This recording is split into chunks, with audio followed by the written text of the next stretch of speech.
یسایہ باب 27۔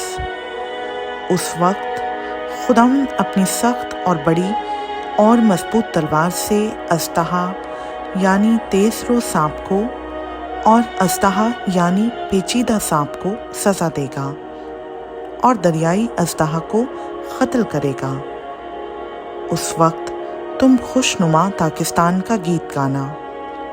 میں خداوند اس کی حفاظت کرتا ہوں، میں اسے ہر دم سینچتا رہوں گا۔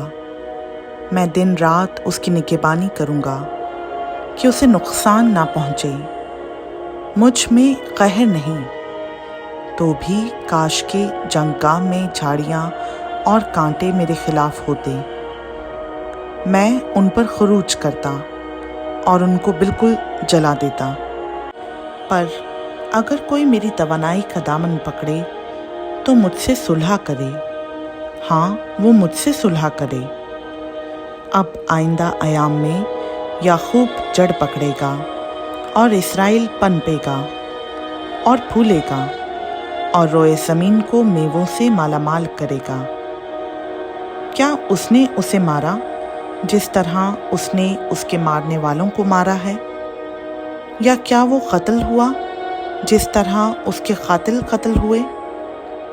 تو نے عدل کے ساتھ اس کو نکالتے وقت اس سے حجت کی۔ اس نے مشرقی ہوا کے دن اپنے سخت طوفان سے اس کو نکال دیا۔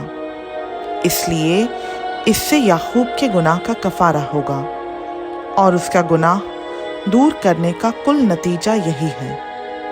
جس وقت وہ مصپا کے سب پتھروں کو ٹوٹے کنکروں کی مانند ٹکڑے ٹکڑے کرے کہ یسیرتیں اور سورج کے بت پھر قائم نہ ہوں، کیونکہ فصیل دار شہر ویران ہے اور وہ بستی اجاڑ اور بیابان کی مانند خالی ہے۔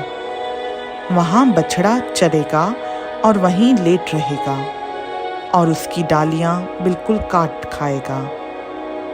جب اس کی شاخیں مرجھا جائیں گی تو توڑی جائیں گی، عورتیں آئیں گی اور ان کو جلائیں گی، کیونکہ لوگ دانش سے خالی ہیں، اس لیے ان کا خالق ان پر رحم نہیں کرے گا، اور ان کا بنانے والا ان پر ترس نہیں کھائے گا۔ اور اس وقت یوں ہوگا کہ خداوند دریائے فرات کی گزرگاہ سے رود مصر تک جھاڑ ڈالے گا، اور تم اے بنی اسرائیل ایک ایک کر کے جمع کیے جاؤ گے۔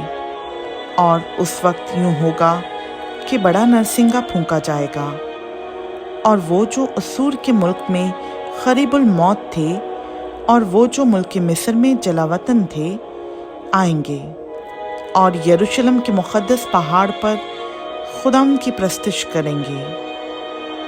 خداوند کا پاک کلام کا پڑھا، سنا، سمجھا اور قبول کیا جانا ہم سبوں کے لیے باعث برکت ہو۔ آمین۔